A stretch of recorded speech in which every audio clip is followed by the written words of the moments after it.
আচ্ছা, আজকের এসএসসি পরীক্ষার রেজাল্ট যাদের একটু খারাপ হয়েছে বা ফেল আসছে, তাদের লোনলিনেস, শ্যাকিনেস, তারপরে ডিপ্রেশন, ফ্রাস্ট্রেশন আসাটা স্বাভাবিক।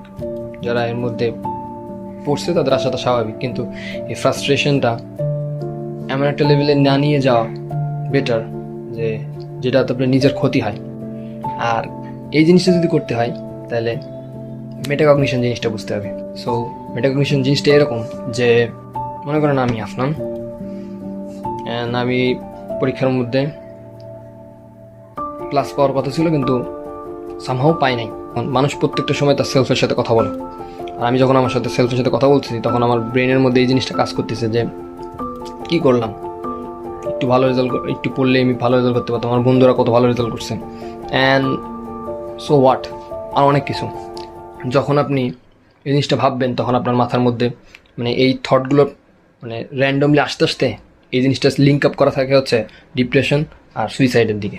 বা এই জিনিসটা যদি কাটায় উঠতে চাই তাহলে মাস্ট বি আমাদের এই সাইকোলজিক্যাল ট্রিক্সটা বা এই থিওরিটা বোঝার লাগবে।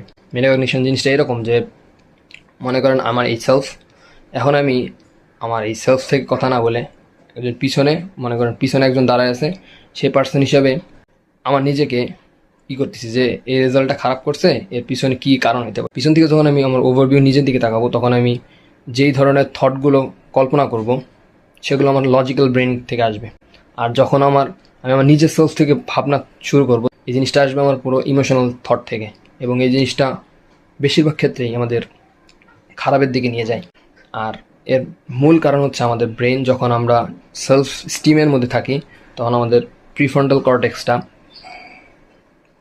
আমাদের ব্রেনই কাজ করতে দেয় না। আবার যখন আমরা আরেকজনের ওভারভিউ হিসেবে আমাদের নিজেদের দেখি তখন আমাদের লজিক্যাল ব্রেন কাজ করে যে ওই কাজটা করলো কেন। এই কারণেই যখন আমরা আমাদের পিছন থেকে যখন ভাবি যে না এ কী ভুল করছে, ও যেই সাজেশনগুলো দিবে, আমি নিজের থেকে যে সাজেশনগুলো আমার নিজেকে দেবো সেগুলো কখনো এক হইতে পারে না। আর ওর কাছ থেকে যে সাজেশনগুলো পাবো সেই সাজেশনগুলো অবশ্যই সবসময় ভালো হয়ে থাকবে। কোনো ব্যাপারই না। For the best, over and out, আরিগাতো।